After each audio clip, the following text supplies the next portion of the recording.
قلبي دوما يغمرني من فيض ضياء آيات المولى تدفعني نحو العليا.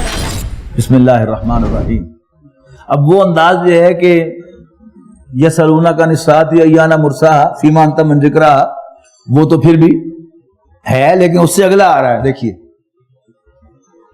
نبی اکرم صلی اللہ علیہ وسلم ذہین آدمی تھے، بلکہ ہمارا ایمان ہے کہ نوع انسانی کے ذہین ترین فرد. ذہین آدمی کا کام جو ذہن جو ہے وہ کبھی آرام سے نہیں بیٹھتا. علامہ اقبال کے وہ بال جبریل میں جو اشعار ہیں کہ اللہ تعالیٰ کے ساتھ وہ لڑ رہے ہیں، ٹھیک ہے نا، ذہین آدمی ہے وہ اللہ تعالیٰ سے بھی لڑتا ہے. اب ذہین آدمی کا کام کرتا ہے. اللہ تعالیٰ نے اسائنمنٹ دی ہے کہ آج ہی ہم نے پڑھا سورہ مدثر میں ربک فکبر، اپنے رب کو بڑا کر. اب میسج مل گیا کہ آرام سے نہیں بیٹھنا. اب ذہن کام کرتا ہے کہ یہ کیسے ہوگا.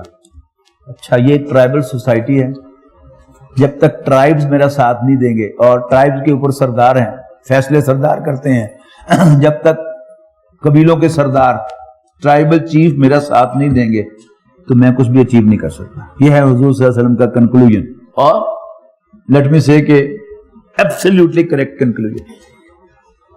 لیکن اب کون سے سردار ساتھ دیں گے، یہ اللہ تعالیٰ نے سیکرٹ رکھا ہوا ہے. تو ظاہر ہے آپ انسان ہیں، آپ کی جتنی نظر ہے، اور جھنڈا بھی مکے میں لہرانا ہے اللہ کے دین کا، اللہ تعالیٰ کی بڑائی کو بھی اس کیپٹل میں قائم کرنا ہے. یہ پورے عرب کا کیپٹل مکہ ہے، بلکہ پوری دنیا کا کیپٹل مکہ ہے. سینٹر آف گریویٹی جو ہے پوری گلوب کا وہ مکہ مکرمہ ہے، سائنٹیفکلی جغرافیکلی. اب لے دے کے خیال کس کا آنا ہے؟ انہی سرداروں کا آنا ہے. لیکن ایک بار نہیں، قرآن مجید میں ہم کئی دفعہ پڑھ چکے ہیں کہ رسول اللہ صلی اللہ علیہ وسلم نے کسی سردار کو لفٹ کرانا تو دور کی بات ہے، یعنی یہ سوچا ہی صحیح کہ ذرا سرداروں کو تھوڑا سا ایکسٹرا لفٹ دے دی جائے، تو فوراً ٹوک دیا گیا. حد کیا ہو گئی؟ حد یہ ہو گئی کہ ایک دن کوئی سردار چل کے آ گیا. یعنی آپ جس آدمی کو چاہ رہے ہیں کہ ان کے ساتھ کچھ، اس کے ساتھ کوئی ملاقات یا کوئی میٹنگ ہو جائے، تو آپ خود ارینج نہیں کر رہے، بلکہ وہ کسی طرح وہ خود ہی چل کے آ جاتا ہے. تو میرے آپ کے منہ میں لڈو پھوٹیں گے نا. ہوا کیا کہ آپ ایک مکے کے سردار سے گفتگو کر رہے تھے. حضور صلی اللہ علیہ وسلم کے ایک نابینا صحابی عبداللہ ابن ام مکتوم،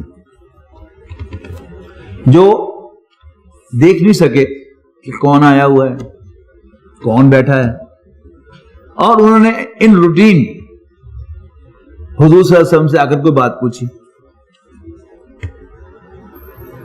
نبی اکرم صلی اللہ علیہ وسلم نے انہیں ڈانٹا نہیں، انہیں ٹوکا نہیں، انہیں روکا نہیں، لیکن صرف یہ جو بل آئے حضور صلی اللہ علیہ وسلم کے ماتھے پر، اسی پر اللہ تعالیٰ کی ناراضگی کرے گا. ابسا وتولا، اس نے تیوری چڑھائی، ماتھے پہ بل آیا، وتولا، اور منہ پھیرا، بے رخی برتی اپنے صحابی سے، جو غریب آدمی بھی ہیں اور نابینے بھی ہیں.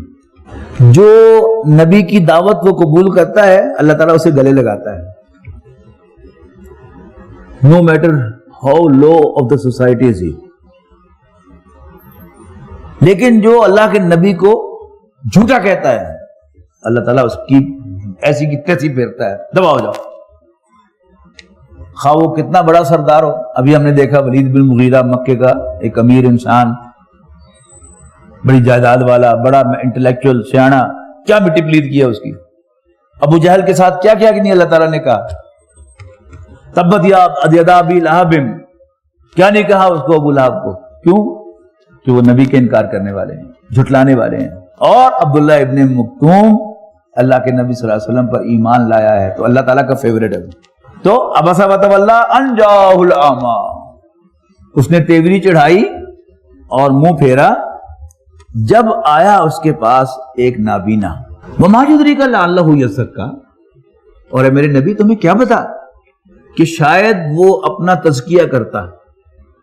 آپ سے جو پوچھنے آیا تھا وہ اپنے تزکیے کے لیے آیا تھا، آپ کو کیا پتا. وما یدریک لعلہ یزکا، او یذکر یا نصیحت حاصل کرتا فتنفع الذکرا اور اس کو نصیحت فائدہ بھی دیتی. اما من استغنا وہ جو آپ سے بے پرواہی برتتا ہے آپ کی بات سننا نہیں چاہتا فانت لہ تصدی آپ اس کے پیچھے پڑے ہوئے اس کی طرف آپ کی بڑی توجہ ہے. وما علیک الا یزکا حالانکہ آپ کے ذمے اس کا تزکیہ کرنا ہے ہی نہیں. واما من جاءک یسعی اور وہ جو دوڑتا ہوا آ رہا آپ کے پاس وہ یخشا اور وہ اللہ سے ڈرتا ہے. فانت عنہ تلہا اور آپ اس سے بے رخی برتتے ہیں. کلا انہا تذکرہ نہیں یہ قرآن صرف ایک نصیحت ہے. فمن شاء ذکرہ اور جو چاہے اس نصیحت کو قبول کر لے. اور یہ قرآن فی صحف مکرمۃ بڑے باعزت صحیفوں میں لکھا ہوا ہے. مرفوعۃ مطہرۃ بلند مرتبہ اور پاکیزہ بایدی سفرۃ ایسے کاتبوں کے ہاتھوں میں کرام بررہ جو بڑے معزز اور نیکوکار ہیں یعنی فرشتے. یہ لوح محفوظ کا ذکر ہے. قتل الانسان ما اکفرہ ہو مرے انسان کتنا ناشکرا ہے. من ای شیء خلقہ سوچے تو صحیح کس چیز سے پیدا کیا گیا. من نطفہ گندے پانی کی بوند سے. خلقہ اللہ تعالیٰ نے اسے پیدا کیا. فقدرہ اور پھر اس کا اندازہ مقرر فرمایا. ثم السبیل یسرہ پھر زندگی کی راہ اس کے لیے آسان بنائی. ثم اماتہ فاقبرہ پھر اسے موت دی اور قبر تک پہنچایا. ثم اذا شاء انشرہ پھر جب چاہے گا اسے اٹھا کھڑا کرے گا. کلا لما یقضی ما امرہ ہرگز نہیں نہ بجا لایا اس حکم جو اللہ نے دیا تھا. فلینظر الانسان الی طعامہ تو انسان کو چاہیے کہ اپنے کھانے کو دیکھے. انا صببنا الماء صبا یقیناً ہم نے ہی برسایا پانی فراوانی سے. ثم شققنا الارض شقا اور پھر ہم نے پھاڑا زمین کو عجیب طریقے سے. فانبتنا فیہا حبا پھر اگائے ہم نے اس میں غلے. وعنبا وقضبا اور انگور اور ترکاریاں. وزیتونا ونخلا اور زیتون اور کھجوریں. وحدائق غلبا اور باغ گھنے. وفاکہۃ وابا اور پھل اور چارے. متاع لکم ولانعامکم تمہارے برتنے کو اور تمہارے چوپایوں کے برتنے کو. فاذا جاءت الصاخہ تو جب وہ بہرا کر دینے والی آواز آئے گی بڑا شور مچے گا. یوم یفر المرء من اخیہ جس دن انسان اپنے بھائی سے دور بھاگے گا. وامہ وابیہ اور اپنی ماں اور اپنے باپ سے دور بھاگے گا.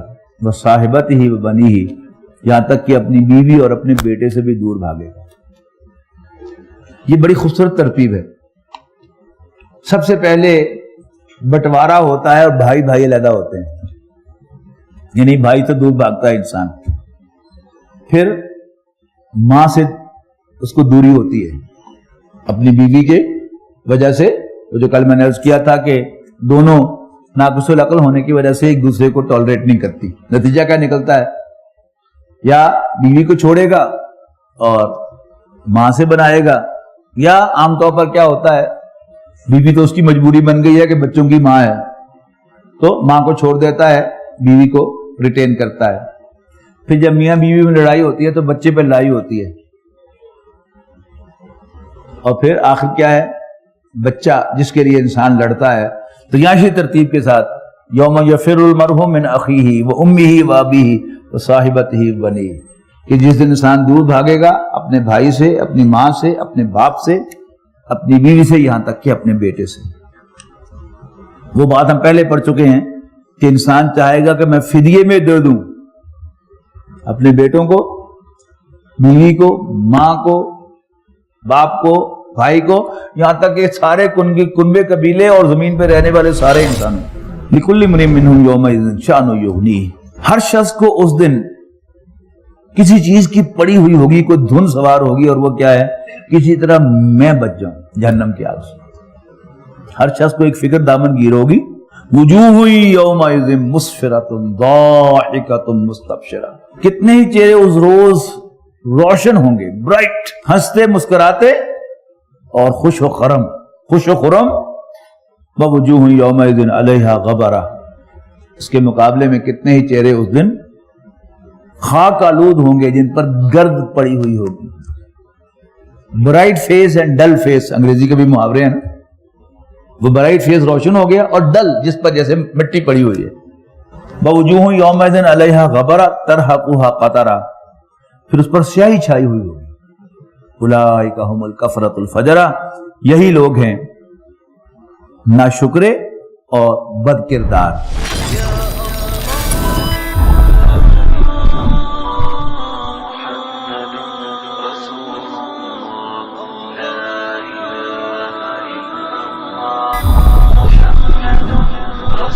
يا